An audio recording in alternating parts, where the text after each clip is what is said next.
Attention students. Good morning, sir. Good morning. Good morning. Good. Come in. As you all know, आपल्या कॉलेजमध्ये एक blood donation camp organise केला होता and that event was a huge success.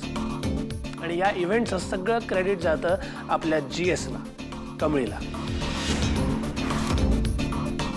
Unfortunately तिचा एक accident झाला, पण recover झाल्यानंतर लगेच तिने कॉलेज पुन्हा जॉईन केलंय आणि आपल्या सगळ्यांसाठी पुन्हा एक चांगलं एक्झाम्पल सेट केलंय. कमळी, खूप अभिमान वाटतो मला तुझा. आय मीन आम्हाला सगळ्यांना. Good morning. मी मुद्दामच इथे आलेलो आहे. काय की एका दिवसामध्ये ब्लड कॅम्पचं नियोजन करून, ब्लड कॅम्प अरेंज करून कमळीनं स्वतःतली हिंमत आणि नियोजनाची ताकद दाखवून दिलेली आहे. म्हणजे या ब्लड कॅम्पमुळे आपल्या कॉलेजचा नावलौकिक तर वाढलाच आहे, पण हॉस्पिटलला देखील मदत झाली आहे.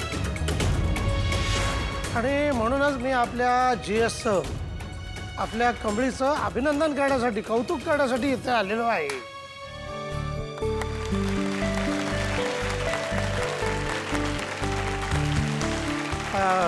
निलांबरी, GS.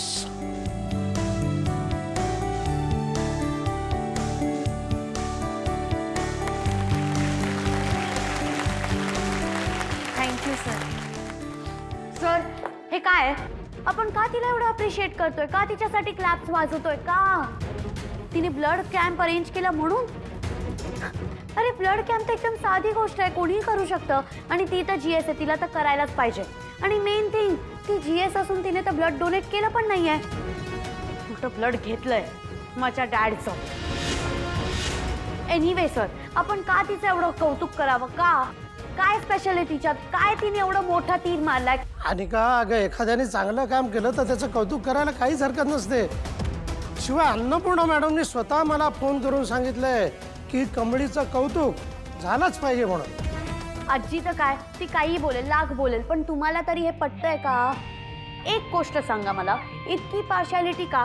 ती का इतकी स्पेशल आहे? म्हणजे एका स्टुडंटला खूप छान ट्रीट करायचं तर दुसऱ्याला एकदम घाण ट्रीट करायचं, असं का? इथे काय एवढी पार्शालिटी होतीये? ब्लड कॅम्प सारख्या साध्या गोष्टीसाठी आपण इतकं अप्रिशिएट करतो तिला. सिरियसली? हे बघ, तू माझं ऐकून न घेताच माझ्याशी वाद घालतेस. हे बघ, अन्नपूर्णा मॅडमने सांगितलंय कमळीनं जे केलंय ते कौतुकास्पद आहे. आणि जर कुठल्या स्टुडंटला आक्षेप असेल तर त्यानं कॉलेजच्या भल्यासाठी कमळीपेक्षाही मोठं असं काहीतरी करून दाखव. त्या स्वतः अशा स्टुडंटचं कौतुक करण्यासाठी इथे येतील.